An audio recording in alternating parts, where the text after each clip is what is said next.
I get the challenge around physical attraction, but where you absolutely lost me is when you went around gossiping about your husband to other people and you were laughing at it. I thought, this man is talking about how lovely his partner is. I was really impressed with this commitment ceremony because this is one of the first times I've actually seen the experts hold people's feet to the fire and actually call them out for all the bad stuff they've been doing or saying about their partners. So I'm happy with that.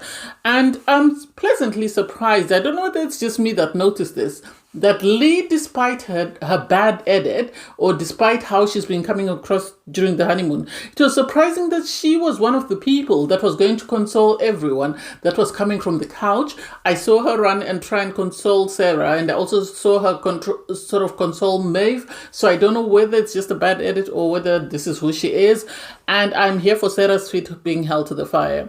She deserved that. I wish they had held Anita's feet to the fire as well, but hey, we can't win them all. Anyway, hey there, thanks for stopping by. It's Valerie. Welcome to my channel. If you're new here, don't forget to subscribe, click the like button, turn on the notification bell for when I upload new videos, and definitely leave a comment. In this episode, I'll be reviewing Married at First Sight UK, Season 10, Episode 8.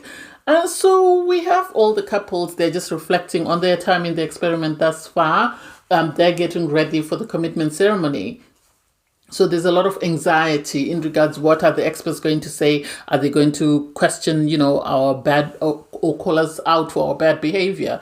And personally, I feel like the people that should have been afraid should have been Anita, Sarah, and Lee. Those are the three people that have refused to change or have refused to go with the tide because they have continually sort of tried to make it difficult for their partners to get to know them or to try and explore anything. I won't pick apart the conversations that they had prior to the commitment ceremony just because it's not going to change anything. It was just a repetition of what was said during the commitment ceremony as far as I'm concerned. So in the commitment ceremony, they started off with Grace and Ashley. Have come to appreciate Ashley, and I sort of get Ashley. Ashley reminds me of Sheldon. If you've watched The Big Bang Theory, that's the impression that I get, that, he didn't like hugs, he didn't like certain things being done certain ways, and that's the impression that I get about Ashley. She said on her wedding day, she panicked, and, she clashed, they clashed on values, they clashed on beliefs, and the moment she heard him say, I was raised old-fashioned, she then went into fighter mode because she is a feminist and she wanted him to sort of have the same values. She says during the honeymoon she was upset. We all saw that because the first couple of times we saw her, she was very upset up until they went to the elephant sanctuary, and then suddenly things made a turn because she was then able to open up and tell him about her history and the things she struggled with. So I love that for them. Even as Grace was talking, you could see that Ashley was really dying to comfort her. At one point, he put his arm around her and then quickly removed it because he knew that it would make her uncomfortable. So he didn't know what to do with himself. And then he said, it came up that he was trying to comfort her during the honeymoon by putting his arm around her because that's how he normally comforts people. But this isn't something that Ashley wanted because that doesn't work for her. And it's about recognizing what works for you as a couple and making things, change. I nearly cried when Ashley said, I just have been somebody who just doesn't appreciate touch. I don't know what happens to me when somebody's skin rubs against mine, and yet I'm a midwife. I comfort people, I hug people, I put my arm around their back when they're in pain. So I just don't know what happens to me. It sounds like she's very functional with whatever condition she has, and she's able to sort of make things work in certain situations, but then in other situations she just spirals and things get out of control. They both chose to stay. Am I surprised? No. Just because they really seem to be working, they really seem to be taking strides and leaps in their relationship. So I'm happy that they chose to stay. Julia, Ruth, and Devon were the next couple. They said their wedding was amazing, and so they felt on cloud nine. They wish they could try and recreate it, just because if they could go back to that feeling of that day, then things would be okay. They said, they're trying to form a friendship, I think because of what they heard from Ashley and Grace. Julia Rose then revealed that during the camel ride, she asked, Devon, what's your deepest fear? And then he went deep, deep, deep. And she was overwhelmed because she felt it was a bit too much for her. And this is something she wasn't prepared to cope with. So she struggled to sort of get over that because he went way too deep than she expected. And I'm happy that, you had Paul say to them that if you ask someone about their deepest fears, what are you expecting them to say? What are you really expecting them to say? And I don't know whether it was the time and the place. I don't know. I agree that they are hot and cold. One moment they're very happy. The next minute they're very sad. And it's difficult to understand where exactly they are. They were asked, what do you want in a partner? They both said, we want someone who is supportive and fun. That was on Devon's part. Paul said, you need to listen and you need to reflect. Because it seems Devon is just passing information. He is ecstatic. He's with this girl that he never expected to be with. So he doesn't take a moment to just sit in it and just reflect before he opens his mouth. It seems he speaks and then he realizes after speaking that, oh, maybe I made a mistake. They both chose to stay. Am I surprised? I think with Julia Rose, yes, I am surprised. Given how miserable she was, I would have expected her to leave. But then at the same time, I guess she wants to be on TV. So she's going to choose to stay as long as she can until they either make it work or until she finds something else to do. I honestly expected Sarah and Dean to be the last couple up, but they were called up. With Dean, he said on his wedding day he was happy. He really liked her. He thought she was beautiful. There was sexual attraction there. Sarah, on her part, wasn't happy. She said she was asked, what type of person were you expecting? Because she said the package she received wasn't what she wanted. And so she said she wanted someone tall with tattoos and someone into fitness. And sadly, Dean wasn't these. And so she said she didn't like the singing. We all know she didn't like the singing. She said it really grated on her nerves. Dean has said this before, and he said it again, that if you listen to my singing, that's how I'm feeling in the moment. So if I'm happy, I sing about happy things. If I'm sad, I sing about sad things. And it seems, he struggled with his weight at school. He was a fat kid and he was bullied. So these are some of the ways that he's managed to sort of contain his emotions. Sarah on her part said, I'm attracted to guys that are tattooed, that are tan, that look like they've just stepped out of prison. With Dean, there's no fiery urge to sort of eat him up because normally I want to do that with my partner. And it's like, Sarah, you listen to yourself and listen to what you're saying. You need to take time to reflect. Yes, people might want to protect you, but this is a bit too much.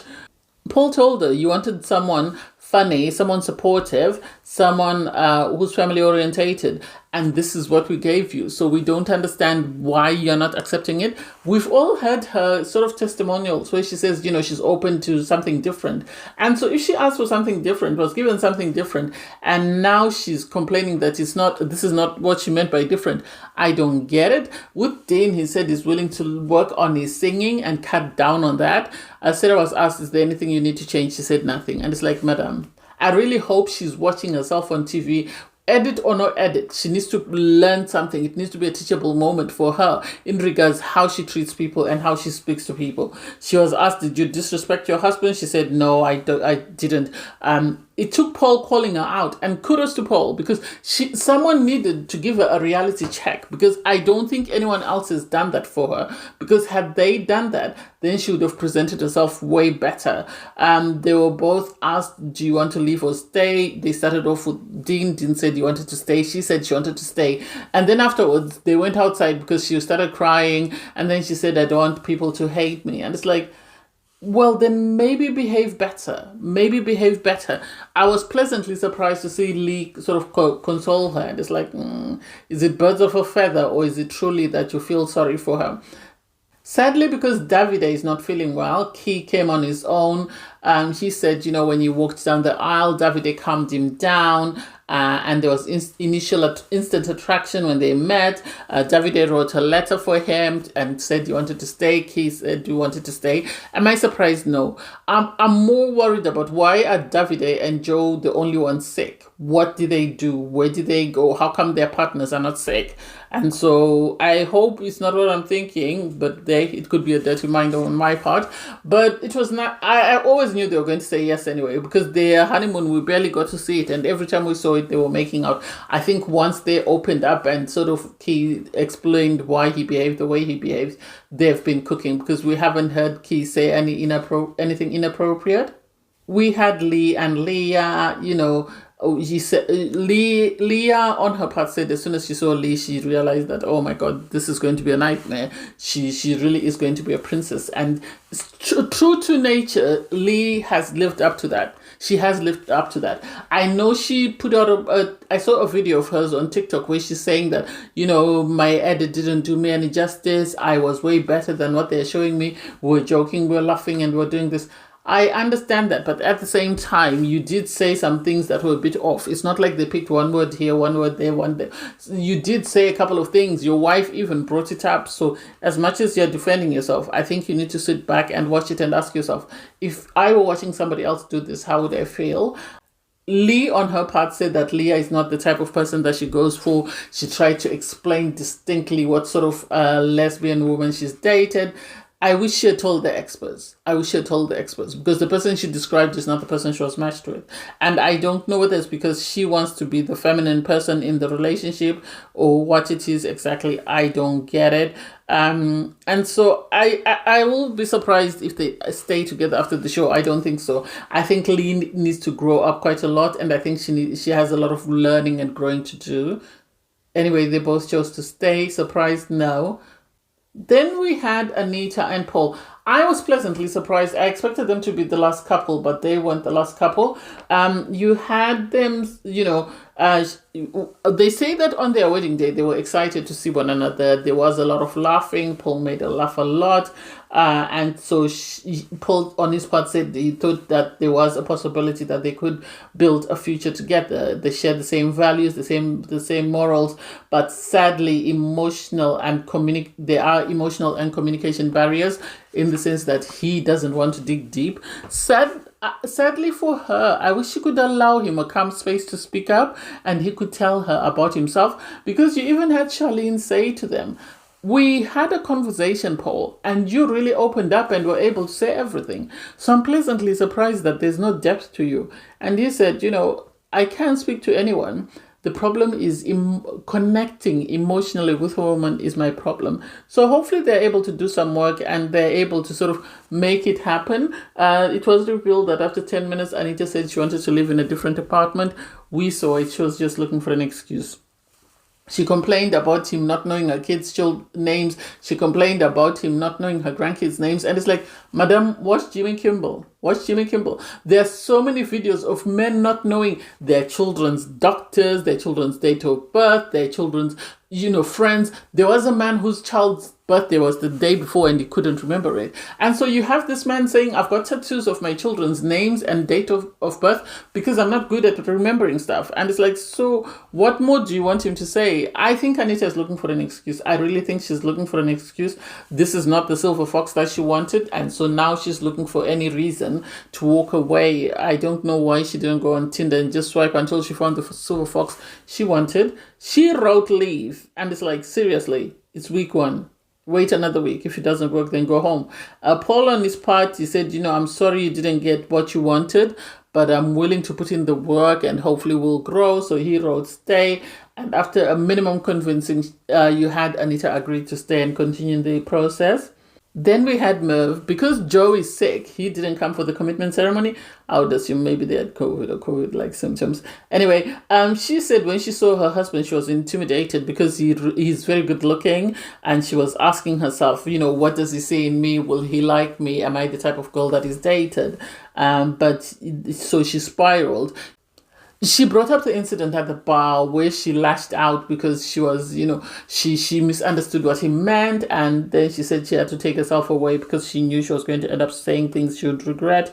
And she was told that you have a tendency to self-sabotage. So I'm happy that the experts were actually giving constructive feedback to people. And if people are willing to learn, they must have taken something away from these conversations. On his part, Joe said he wanted to stay. On her part, Mel said she wanted to stay.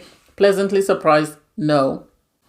Nellie and Stephen were the last ones. There was this conversation about, how Stephen felt on the wedding day. She was carried up on this dolly. He kept bringing up this dolly. And it's like, seriously, if I hear about this dolly one more time. He said after seeing the 6 men carry her and then he saw her, he was excited.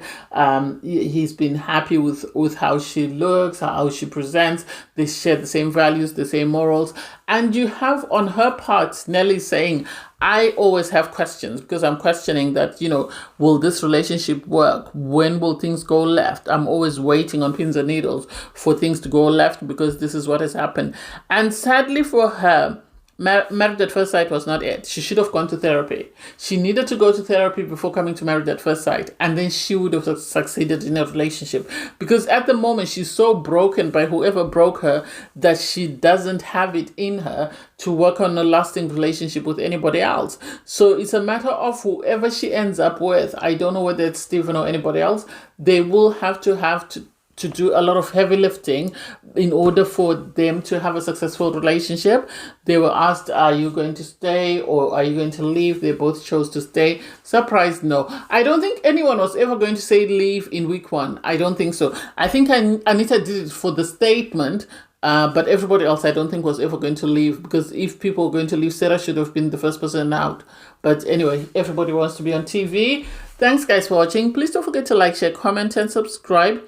Click on the link in my video to watch my review from episode 7. Bye everyone.